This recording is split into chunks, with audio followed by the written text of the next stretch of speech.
So where are you joining us today from?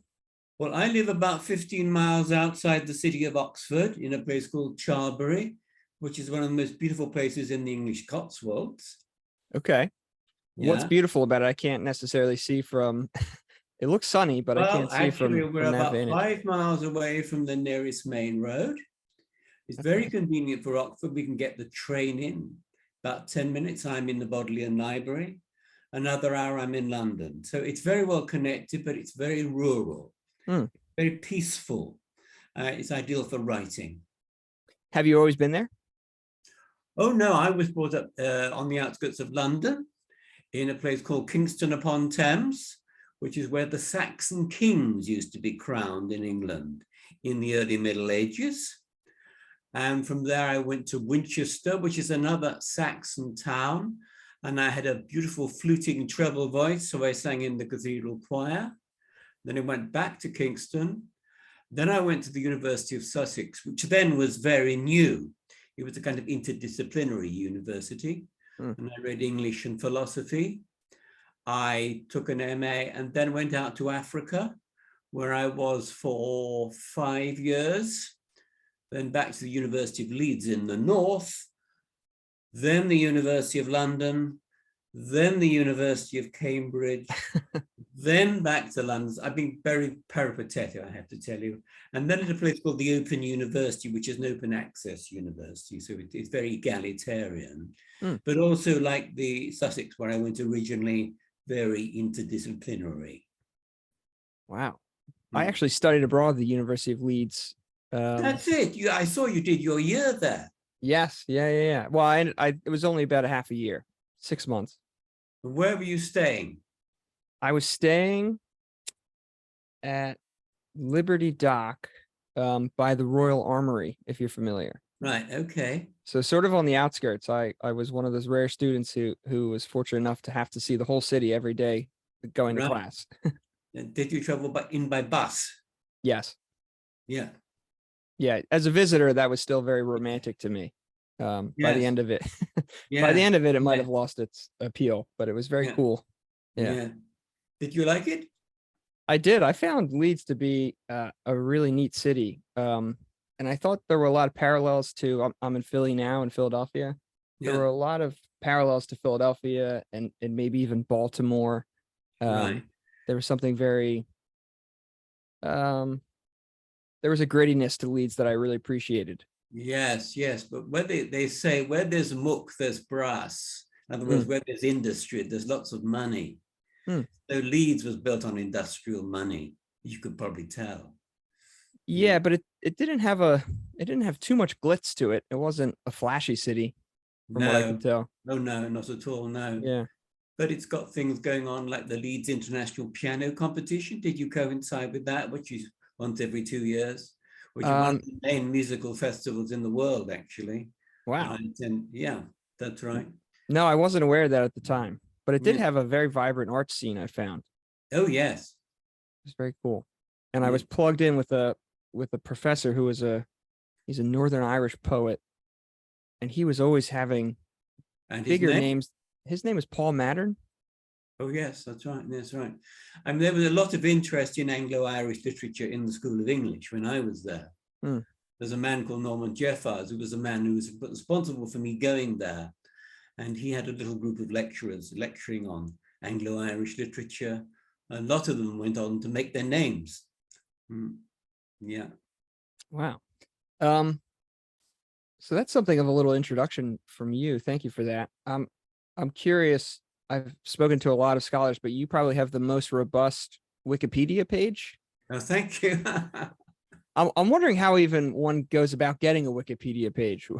Were you even aware when you first had a I footprint? wasn't. I think somebody put a stub down. You know what a stub is? It's just No. a basic thing. And then they reprimand you and say this new thing needs filling out. And I think one of my former students started filling it out, and then my daughter-in-law kind of pitched in, Hmm. and it gradually grew. Well, it's well written. I don't know if you've ever touched it, but it's very Yeah. interesting. Well, you gave me a little tour of all the universities you've been at. I'd be really interested because as I was reading your Wikipedia page, it seemed like you had a really interesting, similar to how you visited a lot of places along the way. It seemed like you were interested in a lot of different ideas. I think eventually I want to sort of settle down on Proust and Fraser, but Yeah. I'm really curious about how you got into sort of the academy to begin with, maybe the history of your intellectual pursuits. Do you remember when you first started getting really interested in thinking about being a scholar? I'm Yeah, I curious think if about the age of 16. I okay. think I think at the age of 16, two things happen. You fall in love with girls and you fall in love with books. And Yeah. you try to make sure they don't get in one another's way, you know. But Yeah. I definitely fell in love with, I think I decided about the age of 17, 18, I wanted to become an academic. I didn't know whether to go to one of the traditional universities like Oxford and Cambridge, where I would have had a very sort of straight down the line, straight-laced degree, or to go somewhere newer. And I decided to go to Sussex because they were pioneering this interdisciplinary approach. Uh, Slightly different from the American system. You had a major, which in my case was literature, and you had a number of contextual subjects. I did English and philosophy, and I did a lot of courses which crossed over between the two. And then for my graduate work, I decided I was interested in crossovers between literature and anthropology. At that stage, I decided to go to Africa and teach, which struck me as being a good liberation, where, you know, good way of blowing away all the cobwebs and having a bit of a ball and exploring the world and discovering about the world at the same time. And it was about that time I became interested in anthropology as literature, ways of writing anthropology. And that's eventually led me to Sir James Frazer. Interesting. And was Proust before or after that? Your interest in Oh, I think it was after that. Yes, it was after that. Yes. I do have this great love for very long books, you probably realize. that's what it I don't seems like. reckon a book is a proper book unless it goes to about 5 volumes, you know. And the Golden Bough in its third edition is 12 volumes long. Then Sir James Frazer added an aftermath, and I thought it would stop at 13. But after about 100 years, the publishers approached me and said, would you like to write a commentary on this? So I wrote a commentary on it called The Making of the Golden Bough, which they then added to the existing 13 volumes. So it went up to 14. And then they added Robert Ackerman's biography of Fraser. So it's now 15 volumes long. Yeah. It's a lifetime pursuit to get through that, I'm sure. That's right. Yes. I think it's a book that suffers from, you know, elephantiasis. You know, it gets grows and grows and grows. And I like the aesthetic of, you know, the long read, the deep read, you know, just getting into a book and living with it. And for about, it takes about 6 months to read your way through Proust in French, I think. And it takes about equivalent amount of time to read The Golden Bough. But there's something about the rhythm of a very long narrative that I find very satisfying. Interesting. When you're reading a really long book like that, 6 months for Proust, for example, how much time minimum would you say you would need to spend per day to not sort of break that rhythm of the prose? All right. I reckon I would read sort of 100 pages a day, which would probably take me, well, it depends if I'm reading in French or English. Sure. I read first of all in French. So I could do about 30 pages an hour. So that would be about 3.5 hours, you know, and then I begin to get tired. Yeah. The first time I read Proust, I remember I went to France on holiday. I had a gîte in Normandy, and I had a straw hat, which is my Proustian straw hat. It's in the summertime. And I sat under an apple tree reading Proust, and that was my Proust apple tree. That's awesome. Very good book to take on holiday with you. I've never read it, admittedly. I've never read either of the books we're going to talk about today, actually. Well, I'm hoping you could sell me on them. That's a very good start. Yeah. So I'm going to bounce back and forth here a little bit. When you're 16 years old, thinking about being an academic or being a scholar, that seems like a unique, at least nowadays, a unique 16-year-old pursuit.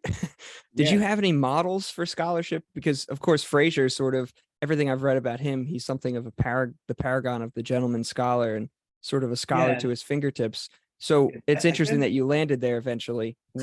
What what was your model for scholarship? I mean, what would have even pushed you in that direction? um, yes. When I was in the cathedral choir, I went to a choir school, and the dean of the cathedral was a man called Edward Gordon Selwyn, who was probably the country's leading New Testament scholar. Hmm. I was very impressed by him and his dedication and his gentleness. And I used to go and visit him in the deanery, book-lined room, and settle in his armchair. And I thought this was a very good way of life. The other thing was, when I was about 17, I saw on the television a dramatization of a novel by C.P. Snow. Have you heard of C.P. Snow? No. C.P. Snow was a Cambridge scholar. He was a scientist, actually. He was a novelist on the sly, and he wrote books that were actually set in Cambridge colleges, full of gentlemen wafting around in black gowns. And there was, I remember, a dramatization of the Masters. And it struck me this was actually quite a glamorous way of life, actually. So I went for it, and I was all right. I have to say, I wasn't that good at school. I think there's this illusion that people who end up as scholars have always been very academic. But I thought I was quite slow to begin with, but I became interested, I think at the age of 16 or 17, when things became controversial. The kind of study you do up to the age of 15 is rather passive. You're fed information and then you're examined on. I thought that was very, very boring. But about the age of 16, I started reading things, reading philosophy, reading politics, reading political science. And it struck me as there was this kind of drama of ideas going on here, this clash of ideas, which really excited me. And I've been like that ever since. And I hate settled points of view, and I like skeptical writers who always question, receive bodies of opinion, and even their own opinions. Do you have any sort of lodestars in that direction? Any scholars or people that sort of fit that description of always maybe not being a contrarian? When I was growing up, it was a man called Bertrand Russell. Of course. Bertrand Russell, the great philosopher. Yeah. I remember when he died, he was in my first year at university and immediately rushed out and I bought the first volume of his autobiography. There was something rather skeptical, devilish, mischievous. He had a mischievous intelligence, And having grown up in a rather conservative household where a lot of things were taken for granted. I mean, my parents were card-carrying Christians. My father was a church warden. He was a conservative mayor of the local town. So, he wasn't exactly reactionary, but he was very solid. And I kind of liked the idea of questioning all these received ideas.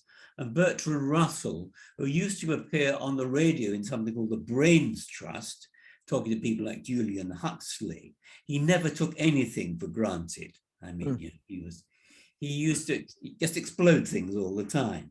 And he would toss ideas up in the air. And he get absolutely delighted in thinking. And I think thinking is a very exciting activity. And sometimes a very subversive activity. That's what I like about it, I think. Who? I'm sorry. Can you remind me of the name of the gentleman you described who was your initial maybe model for scholarship? You described him sitting in an armchair, and you described that He was way a of man life. called Edward Gordon Selwyn. He was a New Testament scholar. He was a Greek scholar. I did some classics at school, and I always enjoyed reading classical literature, which is another reason why I lighted on to James Fraser eventually, because he was a classical scholar and an anthropologist. The chap I'm talking about brought together the study of the classics and the study of religion, and I like that crossover. Sure. James Fraser brought together the study of the classics and the study of anthropology. And I've always loved people who think outside the box. because I hate being in boxes. And as soon as I'm in a box, I feel very claustrophobic and I want to break it open, right? And I like these iconoclastic thinkers who break open the received, terms of reference of their own time, the received ideas. Bertrand Russell was very much like that. He's very exciting, very iconoclastic, very movementé, as they say, very kinetic in his thought, always traveling through. So as soon as you thought something, you start to doubt that statement and then you move on, right? I don't like settling much, either physically or intellectually. I don't want to stay put. I want to move on.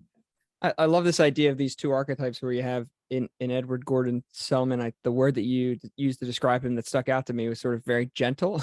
And then you have in Bertrand Russell, the word that stuck out to me was mischievous. And this idea is of the intellectual sort of being able to sit down and be very gentle sort of physically and live a very contemplative life, but then the fruits of that contemplation being themselves mischievous.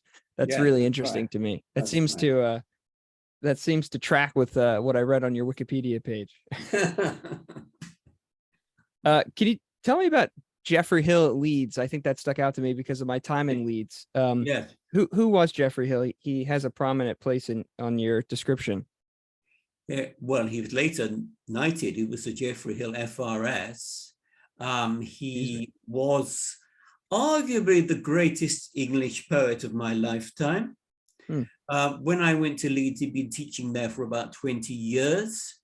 I used to shadow him because he gave the Shakespeare lectures to the first, second, and third year undergraduates. And my job when I first went was to service his lectures through tutorials. So he would lecture to the entire year, and then the year would be broken down into little groups of 6 students, and I'd take them for discussion groups. He was a very rigorous scholar, a very intelligent scholar, but also a very experimental poet. And some of experiment, he brought together experimentalism and tradition, if you know what I mean. I don't think he would have seen those two things as being antithetical. He saw his poetry as being rooted in tradition, but rather like T.S. Eliot, he thought of tradition as something which moved forward, He never thought of tradition as being static. His contribution to the tradition was to extend it. Interesting. He died about 5 years ago now. After Leeds, his marriage broke up. He went to Cambridge. Then there's a man called Christopher Ricks, who's a scholar of his, who invited him over to America, and he finished his career as a professor of English at Boston University. And then he went back to Cambridge, where he died about 5 years ago. But he's enormously well respected in the world of English poetry. Interesting. I'm interested in this idea, especially with him, and then related to the other gentleman we spoke of and yourself, with this idea of tradition and experimentalism. Yeah. I'm curious in your career being interested in interdisciplinary pursuits and even iconoclastic thinkers. There has to be a certain amount of, or a certain relationship with risk there as far as your career is concerned. Oh, yes. Were there moments where the sort of straight intellectual, the straight scholar path was really enticing, and the aberrant thinker path was actually difficult? I think the straight scholar path really is the easier one. I mean, in America, I think, as in England, the standard academic career takes this form. You take your first degree, your second degree, then you write a PhD on something quite narrow, and you stay with that specialism for the rest of your life. And often, you select a century to concentrate on. You're an 18th century scholar, a 19th century scholar, 20th century scholar, and you stay with that, and you're not expected to think or teach outside those boundaries. And if you really want to get on in academic life, that's what you do. You make your pitch, you say, I'm an 18th century man, and you stay as an 18th century man, and you carry on. And as jobs come available in that field, you put in for it, and you progress up and up and up and up. And eventually you end up with a chair, and the sky's the limit. I was always finding that I was coming up against a slight barrier. I would go in for an interview, and people would say, you've done this, and you've done this, and you've done this. Where's the center? I remember somebody saying to me at an interview, where's the key to all these mythologies?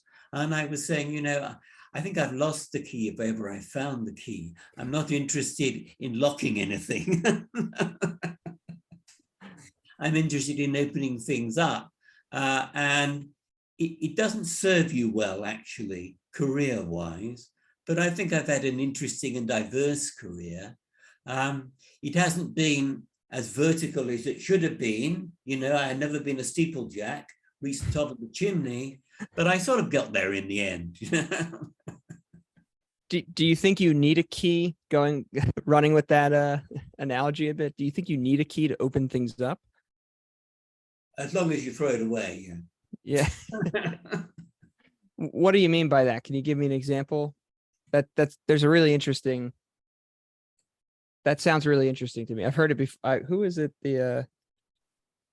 Was it Meister Eckhart said that the ultimate leave taking is the leaving of God for God.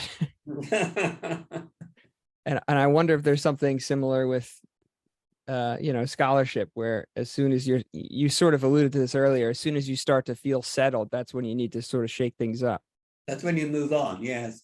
I've tended to do about 3 years on a project, write a book on it, and then move on to something else. And people expect me to write the sequel, but I don't really want to write the sequel. Occasionally, I've had difficulties that I've spent 3 or 4 years writing a book and gone on to something else, and then somebody's expect me to write a sequel to the original book. And I found it very difficult to get back in time to the period when I was infused by that. That happened with Fraser to a certain extent. I mean, I did a lot of work on Fraser when I was in my late 30s, early 40s. And those publications were very successful.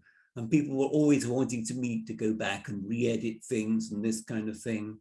And I found it difficult to get back into the mood, because I had been in the mood, but I kind of gone out of the mood. There was another person I worked on, a chap called George Barker, who's a poet, is a protege of T.S. Eliot's. I knew him quite well. I worked with him. I edited his collected poems. Then an interval went by, about 10 years, and then he died. And I was in Cambridge. This was in 1991. He just died. And the widow approached me and said, would you write his biography? Because he'd been very impressed by the edition that I'd done of his poems. And I thought about it. Do I want to go back there? I thought, all right, it's a biography. It's different from an edition. I'll do that. But it was actually quite difficult to get back to it, because the role of an editor and the role of a biographer are totally different. An editor approaches the text on bended knee.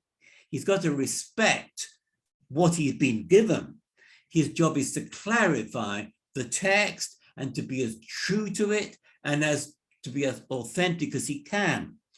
But a biographer, of course, has to approach the life. And as soon as he approaches the life, he finds all the flaws. He finds out that this man that he admired had feet of clay. And of course, I'd done the edition in a mood of enormous respect for this man. When the widow asked me to do the biography, she expected me to write a respectful biography.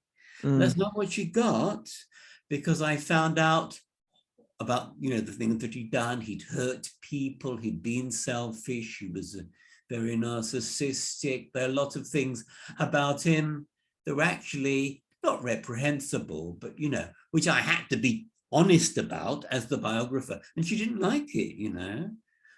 I was seeing him with fresh eyes. So if I go back to a project, I've got to come at it from a different angle. So if I was the editor, I've got to be the biographer. And it's a totally different approach. So if I go back to a subject, I will always completely rethink it, completely.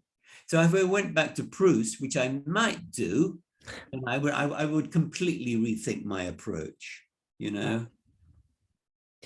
I'm curious with the George Baker experience. Barker. George Barker, excuse me. Yeah. Let me edit that. With the George Barker experience, had that been your first biography? My first actual biography, I'd written a book about James Fraser and I'd written a book about Proust before that. Okay. They were what I would call intellectual biographies, and which I was interested in following somebody's intellectual progress throughout their life, from stage to stage, from book to book. I wasn't really interested in their private life. Sure. And other people had written biographies. Robert Ackerman had written a biography of Sir James Fraser, and there'd been lots of biographies of Proust. And so I wasn't interested in doing that. I was interested in the structure of their ideas. When it came to George Barker, it was the first biography of this man, and he had a very lively existence, 15 children, 5 different wives, really quite scandal-ridden, actually. So it was the first one in which I had to, as it were, open up the can of worms. Sure. I asked that question because I'm curious if that had been, it sounds like it was your first biography of that type. No. And the intellectual biography would have allowed you perhaps to still preserve your fandom and your respect and your appreciation, where this new form delving into the private life may have actually jeopardized that. And it sounds like it did. I'm curious, as you've moved on in your interest to other poets, if that idea that if I dive into their personal lives, will I still really revere these people the way I used to? I wonder if that has been in the back of your mind as you read other poets. All the time. It's bound to happen, I think. Then I wrote a biography of a man called David Gascoigne, who was a surrealist poet. Again, interesting man, again, feet of clay, but rather different feet of rather different clay. And of course, you know, that is, I've become more and more fascinated by the challenge of what we tend to call life writing, ways of writing biography, ways of accounting for other people's lives, and actually my own life to some extent.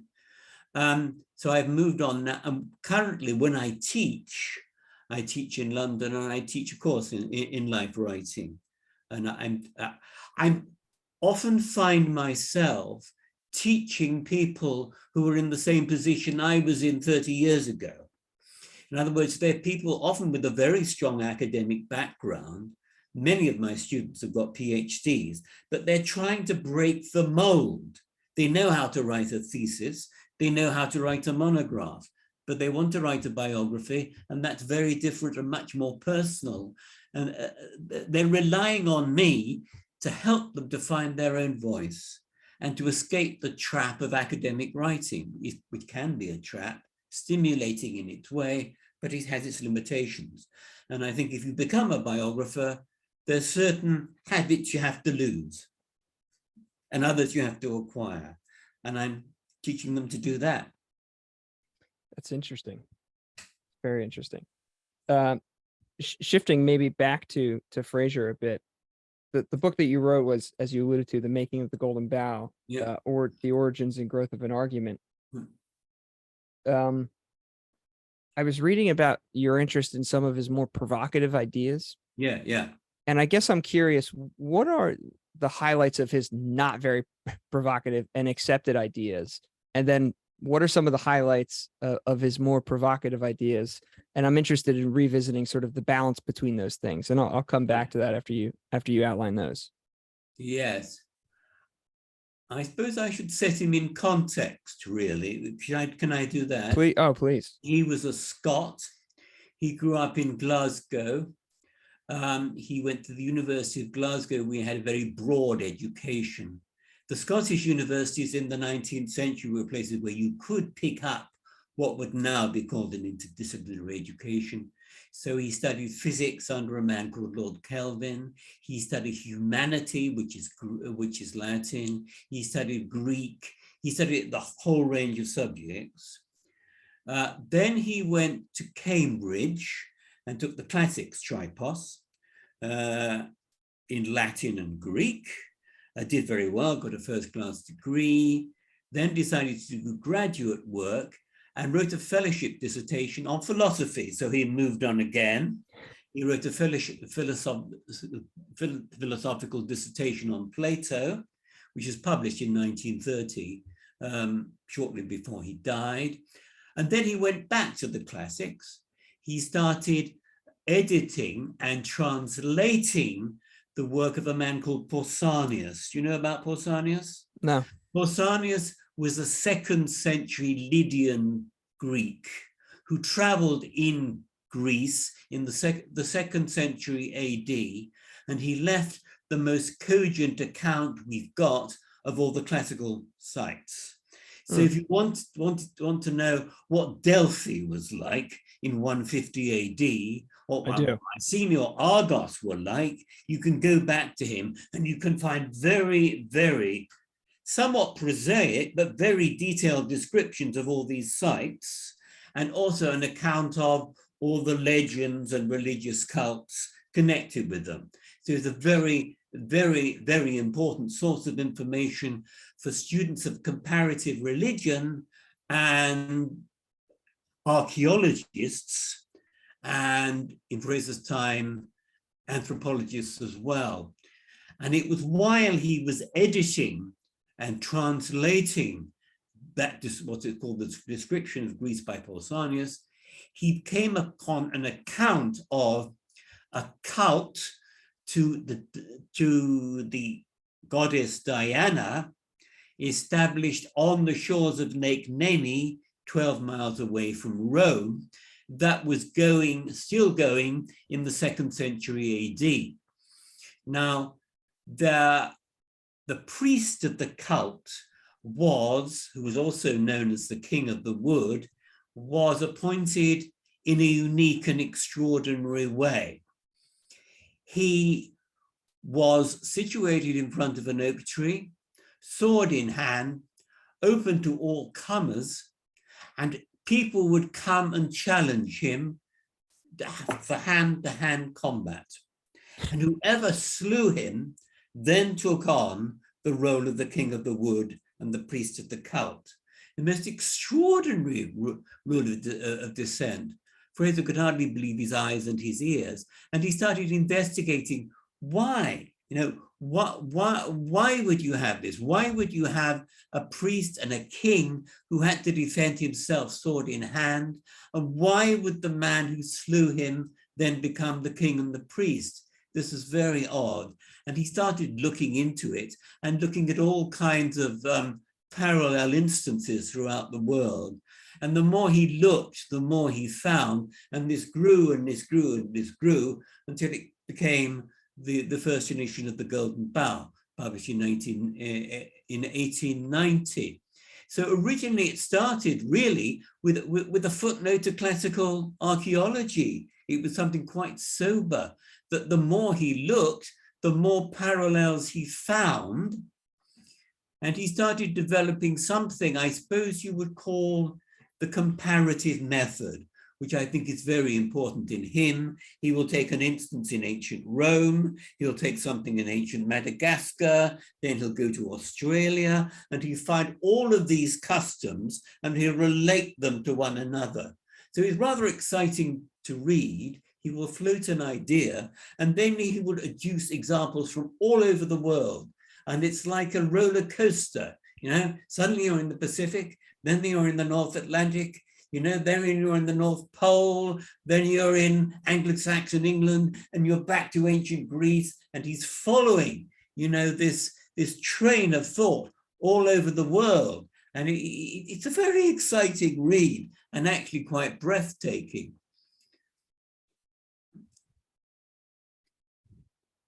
Sorry, I didn't know if you were just pausing. Yeah. That's fascinating. Okay.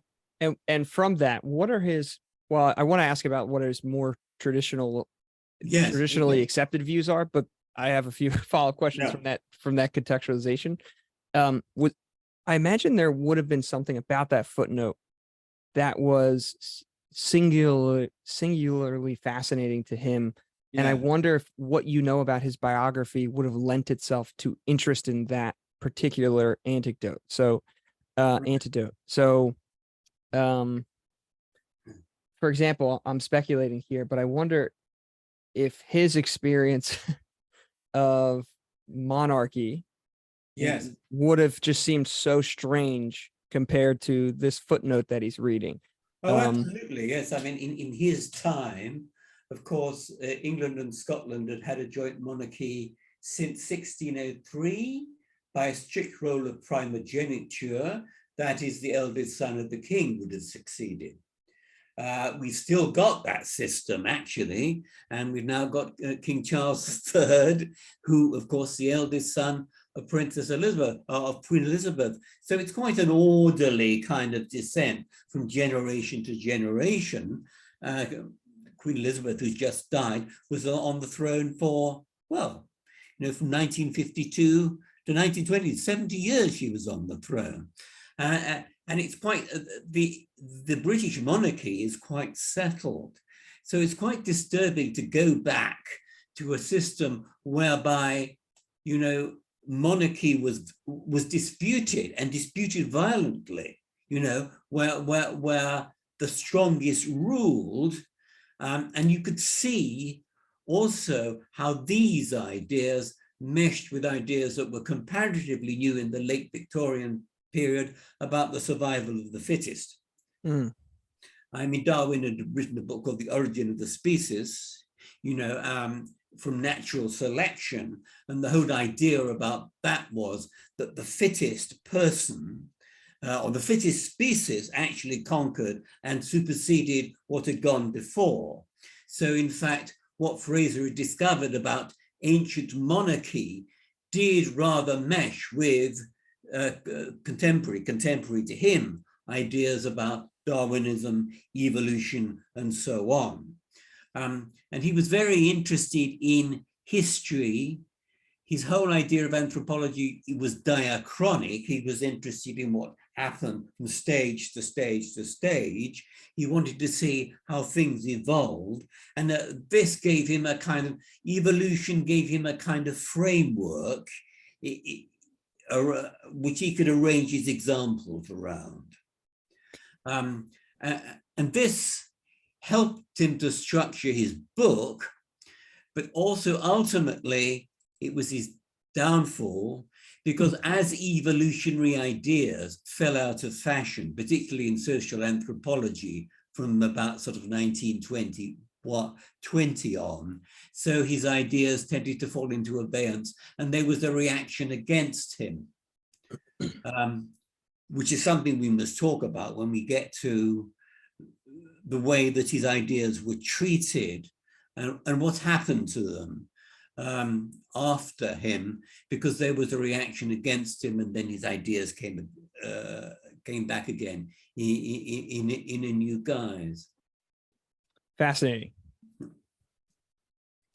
I'm sure we're going to come back to this. I'm fascinated by this idea that there was something very scandalizing about that footnote, about the sort of the succession of sword in hand, and yet something probably really, it probably looked really destabilizing compared to his experience with the monarchy. And yet at the same time, it probably, as you alluded to, meshed with some of the theory of the time.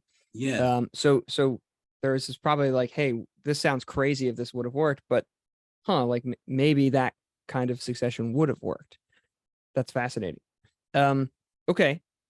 For the ideas, what are some of the ideas of Fraser's The Golden Bough specifically that sort of took that maybe we hold on to now? What were some of the more acceptable takeaways, or the accepted takeaways from that book? Right. And I'll have you juxtapose that to the ones that were less accepted.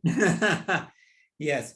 I think when you're talking about his background, his intellectual background, which is what I was interested in. I think he's an heir to two different traditions. The first one is the Scottish Enlightenment. You know, in the 18th century, Edinburgh had been the Athens of the North. And there was a great deal of intellectual activity in Scotland at the time. And a lot of Enlightenment figures like David Hume flourished there. The thinkers of the Enlightenment were very interested in what we call epistemology, the structure of knowledge, how we attain certainty, how we organize our ideas, the deeply buried structures of the human mind, okay? So that's one inheritance that he's got. The second one, which is a countervailing one in a way, is the high Victorian idea of evolution. So part of him wants to say that there are these deep structures in the human mind that express themselves in different ways in myth, in ritual, and in religion.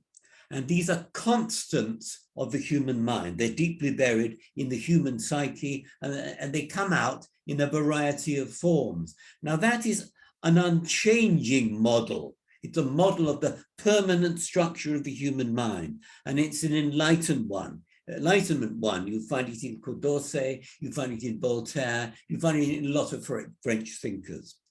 The 19th century idea was one in which things constantly changed all the time from stage to stage.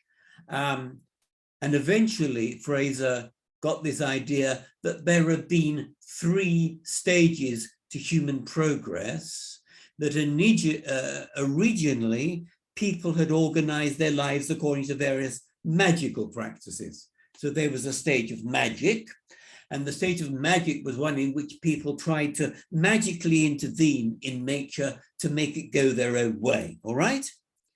Then they realized that it wasn't working, that magic, it was a blind alley, that the magic often didn't work, so they needed a different idea.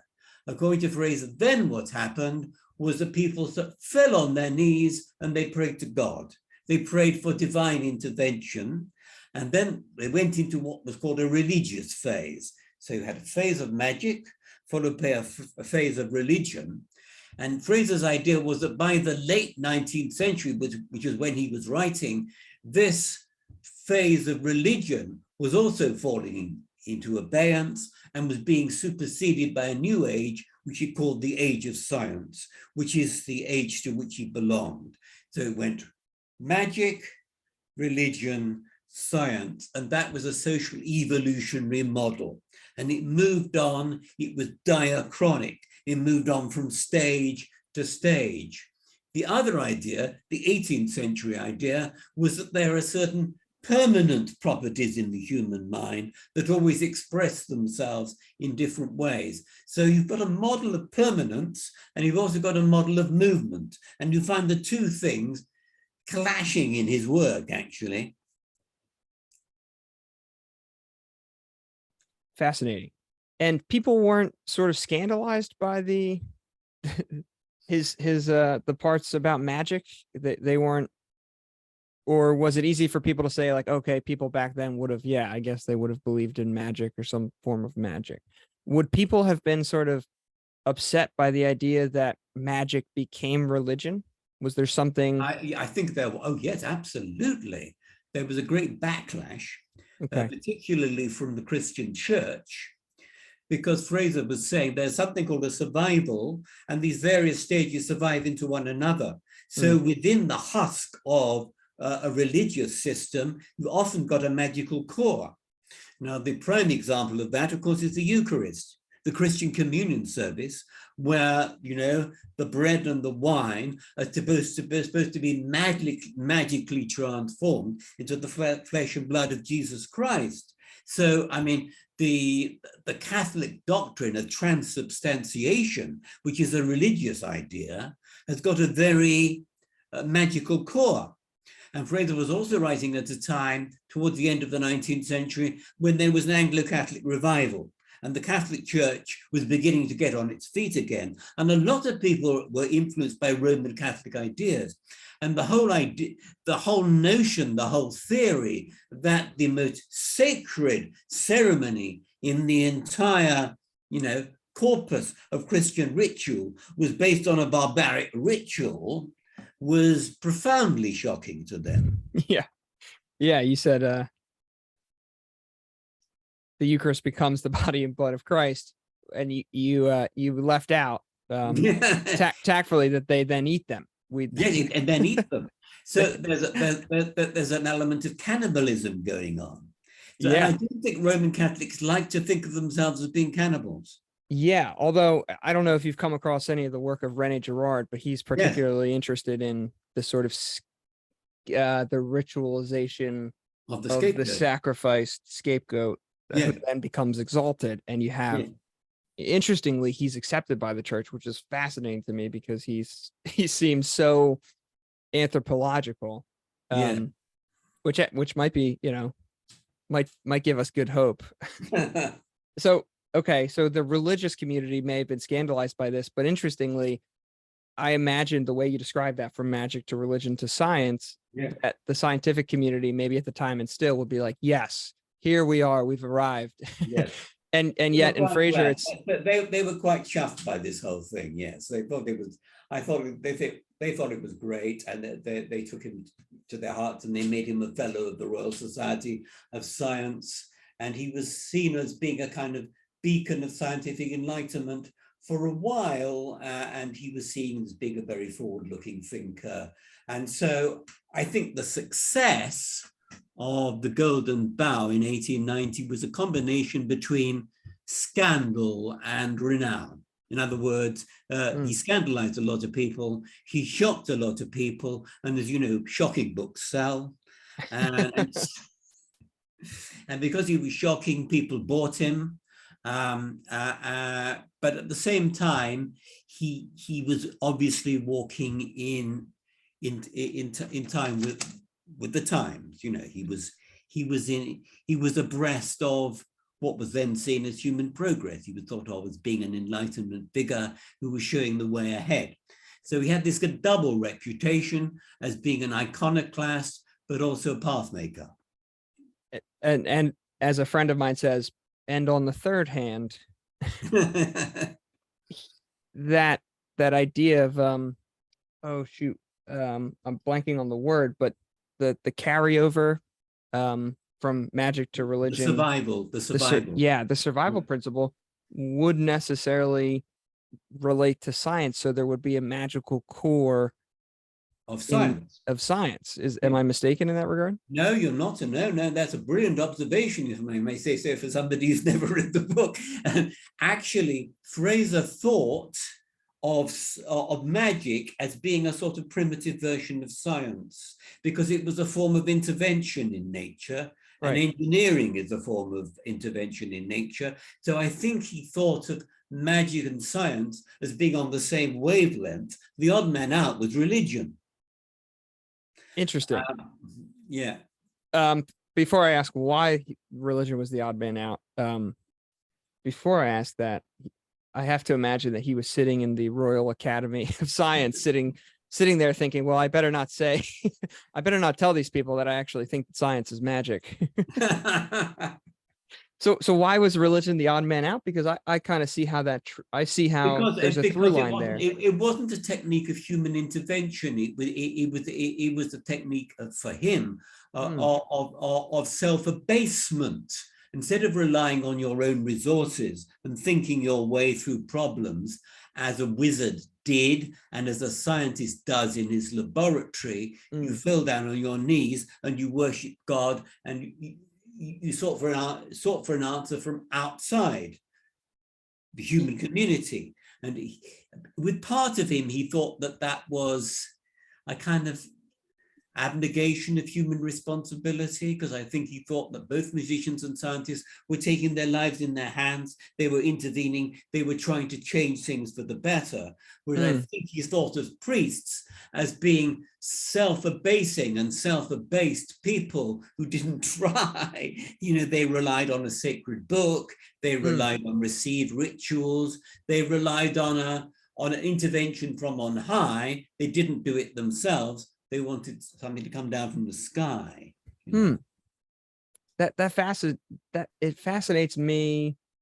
My instinct to sort of imagine that it would be the opposite, that all three in my mind seem at least similar insofar as it's not like the entire community is conducting science, or the entire community is conducting magic, or the entire community is religion, but that you have a practitioner, you have the witch doctor or the shaman, you have the priest or the priestess, and you have the scientist. That's right. And then underneath them, you have the common people who sort of self-abase to the process. And then even the practitioners are sort of self-abasing to the process. If the priest is sort of giving himself over to the religious process, I see the scientist as sort of like, yeah, this stinks and this is hard and this is arduous, but I have to have trust in the process. I definitely do see what you're saying about there being a little bit more agency in the bookended practitioners.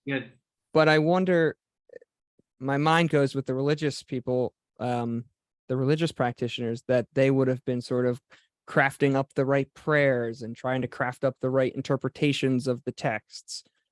Similar to, the scientist trying to concoct the correct formula or the correct experiment. That's really interesting that religion would have sort of been the odd man out. Fascinating. Okay. Those are some of the more accepted views, correct? I'm curious then what the less accepted views might have been. And if I can maybe lead you along, I'm curious. I'm anticipating some really wild, unaccepted ideas, because he seems like such an aberrant thinker, which is really exciting. And my question is, what are those ideas? But then also, as someone who studied the history of those ideas, do you think that there's one sort of necessitates the other, where we all want to sort of accept the acceptable ones? We want to get rid of the ones that seem a little less palatable. Do you sort of look at it like he would have never found the accepted ideas if he wasn't willing to risk these more aberrant ideas? I'm wondering, I don't know if that's too loose of a question. Right. It's quite a difficult one, really. I'm happy to rephrase or break into chunks, whatever. I might benefit from a second shot at that question if you need to. I suppose it might be helpful to talk about his relationship with other anthropologists, I think, which is something we haven't talked about so far. Okay, sure. We talked about the general reading public, the religious community, the scientific community, and the way that they reacted to his ideas. He was right at the beginning, really, of what we would call cultural anthropology, what has become social anthropology. It wasn't yet professionalized. I mean, there are people who'd written about it before, a man called Edward Burnett Tyler, who wrote a book called Primitive Culture. It came out about 20 years before him. But he really didn't have any colleagues, He was quite a lonely figure.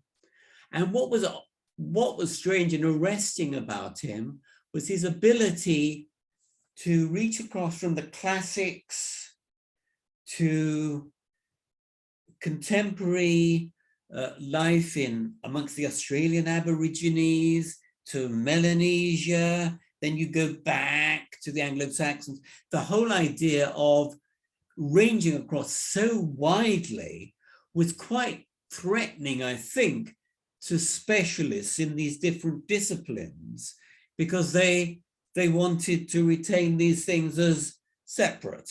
I mean, the classicists, not all of the classicists were happy of with him sort of bringing in their discoveries and their research into line with what was happening amongst Aborigines in Australia or in sub-Saharan Africa. This was initially rather threatening to them. And again, as time went on and social anthropology developed as a discipline, it wanted to see itself as something separate and apart, and it became increasingly dissatisfied with this comparative method that I've been telling you about. So from about 1920, his reputation was on the slide. The person who started the rebellion against him, ironically, was one of his proteges, a man called Bronislaw Malinowski. Have you heard of Malinowski? No. He was a Pole from Krakow. He trained as a scientist. He fell out of love with science, and he fell in love with anthropology by reading The Golden Bough. And in about 1914, he became a pupil of Fraser's, and he decided to do some anthropological field work of his own. He went to Australia, at which point the First World War broke out. He was a Pole from the Austrian part of Poland, so technically he was an enemy alien. So he daren't come back to Europe, and he spent the whole of the war years researching in Australia, New Guinea, and the Trobriand Islands. And then he came back to England in about 1920, and he wrote a terribly influential book called Argonauts of the Western Pacific. And it was just a very detailed study of the Trobriand Islanders and their culture as he had observed it during the war years. Now, he didn't really, I think he found rather threatening the idea that his very, very local discoveries were somehow going to be watered down, as he saw it, by comparison with other parts of the world. And he started a reaction against the comparative method and pioneered a school of anthropology known as functionalism. And the whole point about functionalism is you see a society as an isolated unit. You don't compare it with other societies. You see it as isolated. You're not interested in its history. You're interested in that society in which you observed it during the 4 or 5 or 6 years of your field work. And Malinowski founded a school of anthropology based in the London School of Economics.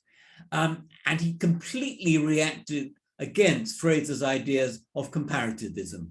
He thought that they were sloppy. He thought that they slid all over the place. He thought they had no rigor. He just wanted to base everything on this very rigorous, on the ground, very localized sort of spade work, field work. And from that point on, anthropology as a discipline was revolutionized. There was a great reaction against these long books comparing different societies and these periods to one another, such as Fraser had written. And anthropologists became people who went to the field, did 3 years field work on a particular society.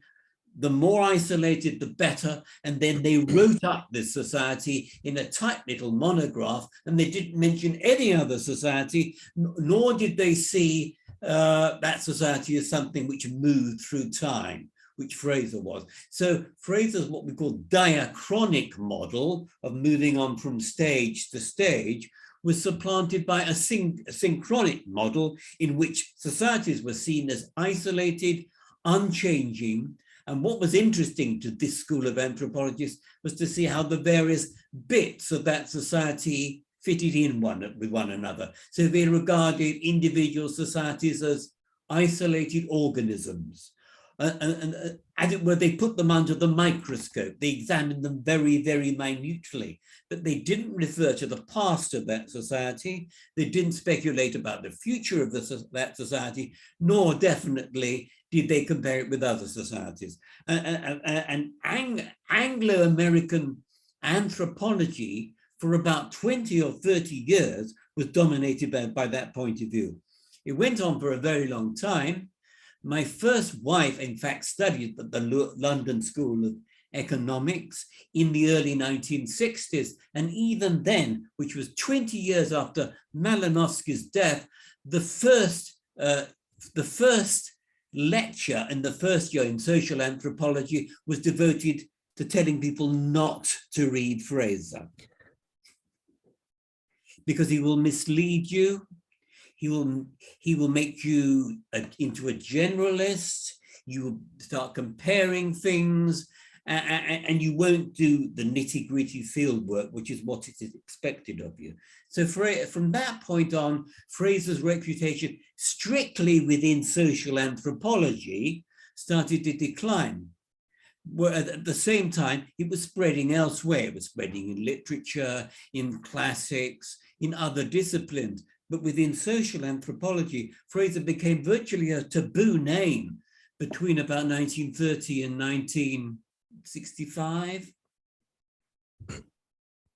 At around 1965, I'm curious if there was then reaction to the reaction of the Malinowski school that included yes, but not in England.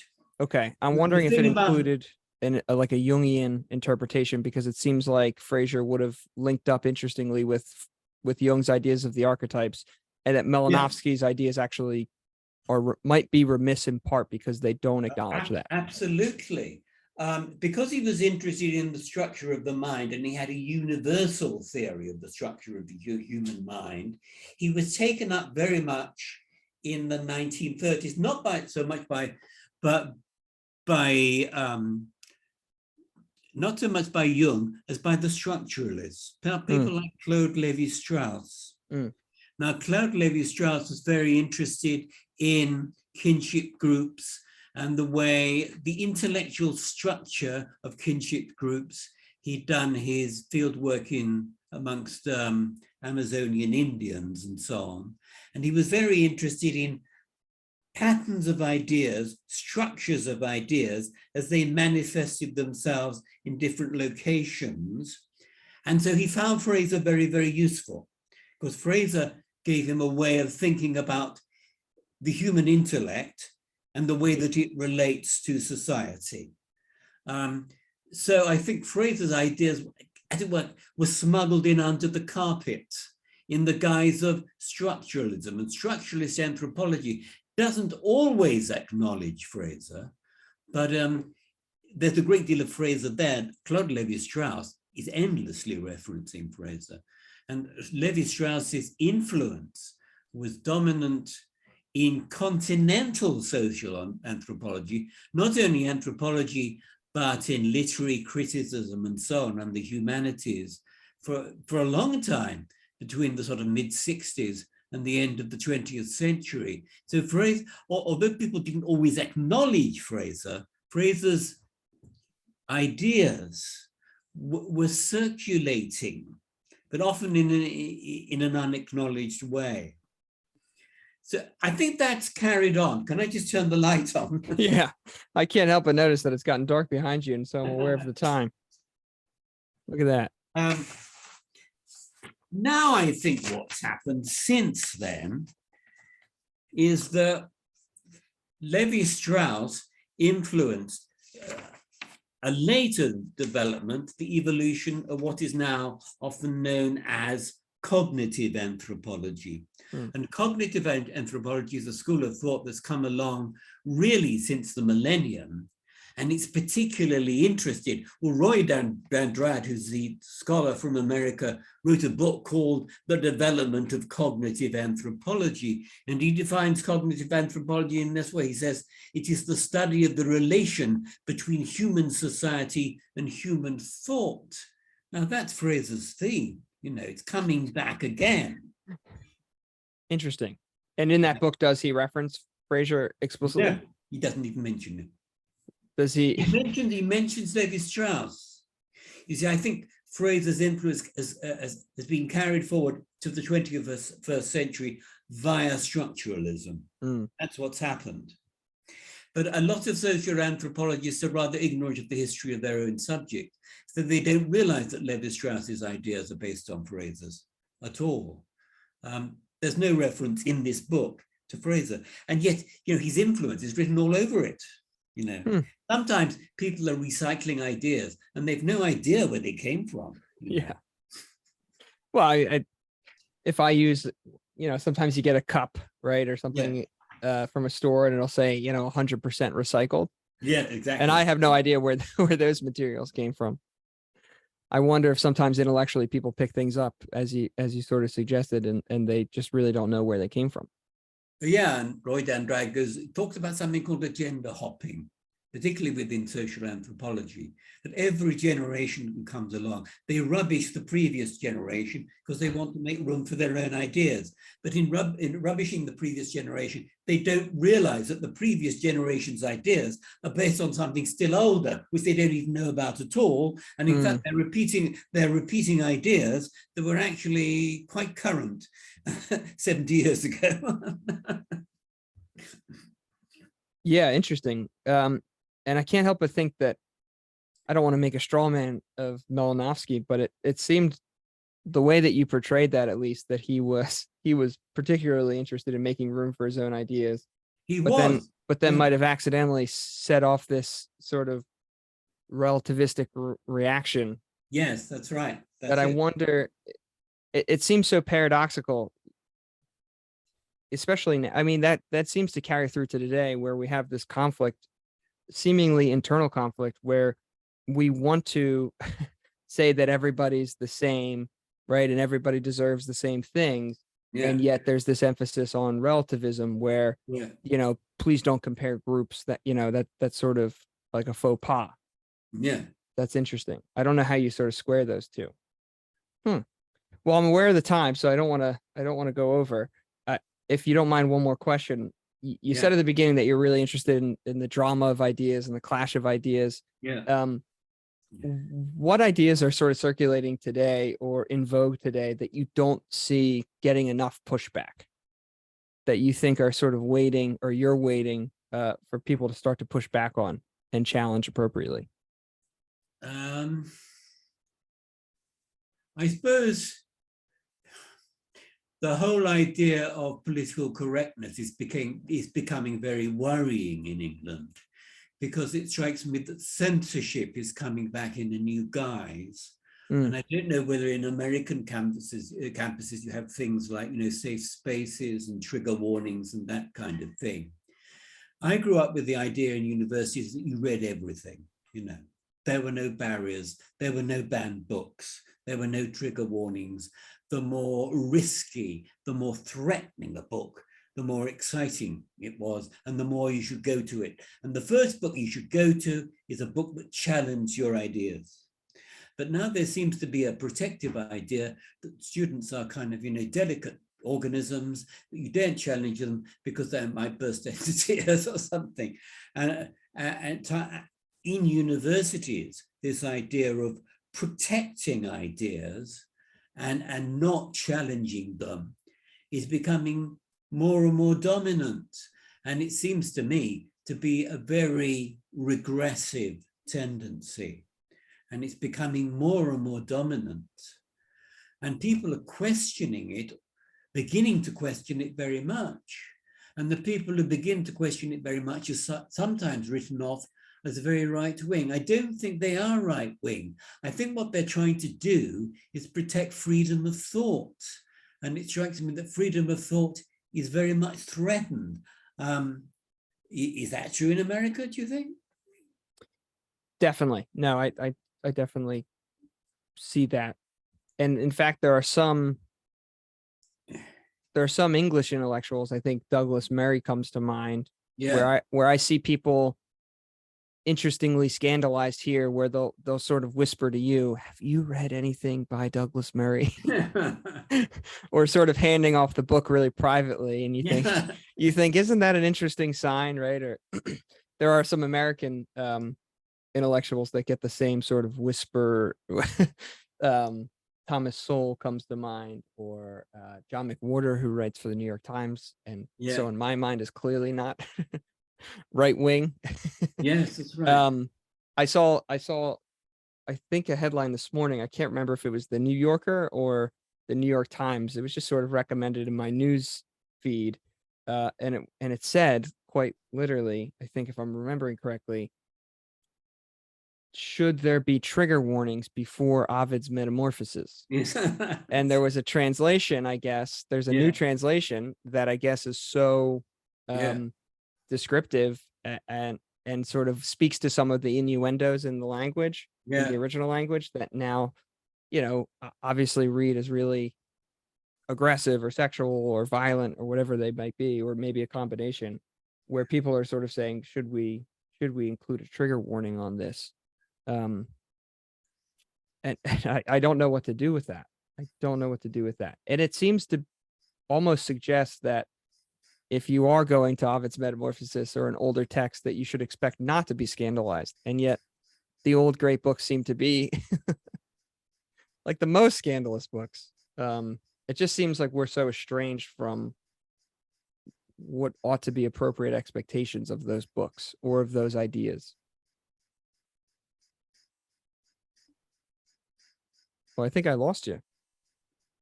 Can you hear me?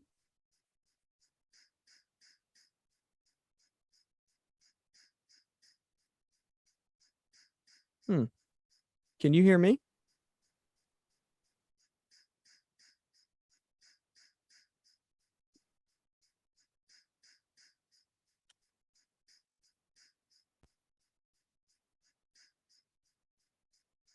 I'll try again. Oh, there you go. Yeah, Yeah, sorry. I thought that was. Can you hear me now? yeah, that's fine. That's Oh, fine. great. No, a new vice chancellor has just been appointed to Sussex University, where I studied for my first 2 degrees. And I was interested to find out, how she was approaching this problem. There'd been a report in the Times newspaper that books were beginning to be censored Hmm. in our university. For example, Voltaire's Candide, of all things, was taken off a reading list because it was felt to be too challenging for first-year students. And this really worried me. So I approached a number of my contemporaries from the university, and I said, shall we write a letter, an open letter to the Vice Chancellor, asking her what her attitude is to these developments?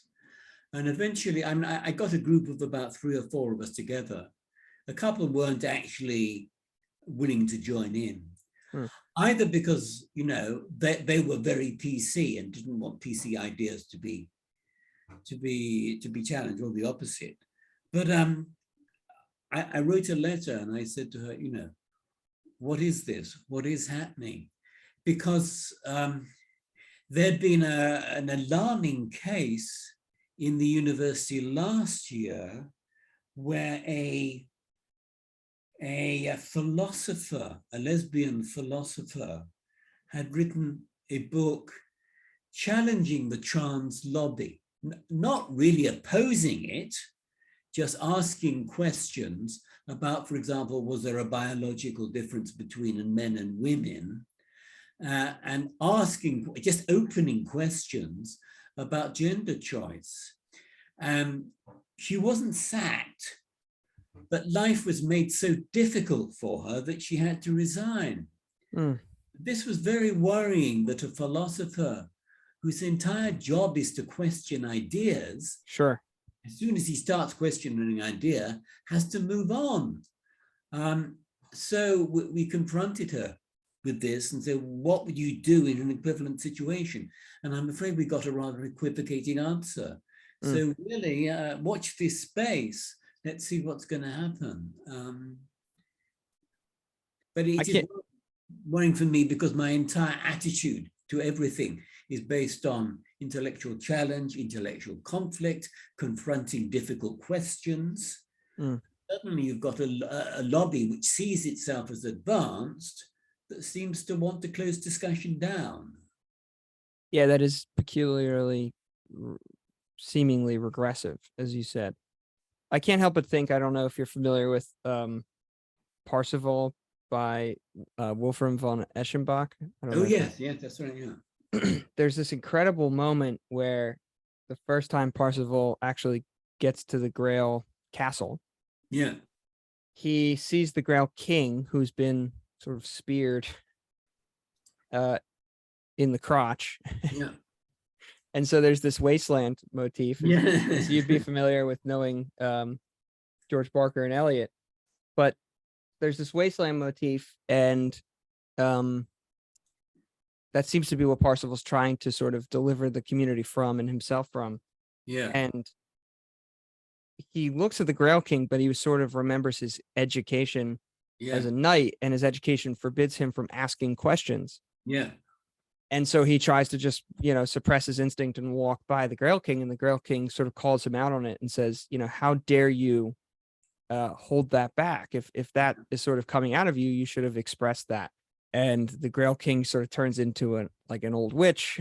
yeah. The Grail disappears, the castle disappears, and he's back in the forest of Yeah. adventure or whatever. And I can't help but think, that's a little romantic and a little poetic perhaps, but I can't help but think that we're sort of given a choice. Like, if we actually can't express genuine interests and genuine questions in good faith, Yeah, are we sort of revisiting this wasteland motif of everybody sort of playing along? And as I'm sure you're familiar with T.S. Eliot, one reading of his Wasteland is that the wasteland is what happens when everyone does what they should do or what they're supposed to do. yes. I can't help but I'm sure that's not the way to sell this concern. I'm sure that's a little too esoteric, but I can't help but sometimes revisit that idea. But no, that's a great answer to that question. Again, I'm aware of the time. We didn't get to Proust. Oh, right. Maybe if you listen back to this and you're still interested in a second conversation or more, I would love to jump back in on Proust. But I can't thank you enough for taking this time. I really enjoyed this conversation, and That's all right. yeah, I can't wait to revisit it and listen it back. It was fascinating. Okay. So, Caesar, we might have a second go on Proust sometime. Yeah, if you're interested in that, I would love to follow up on that. Okay. See you. Bye. Awesome. Thank you, Dr. Fraser.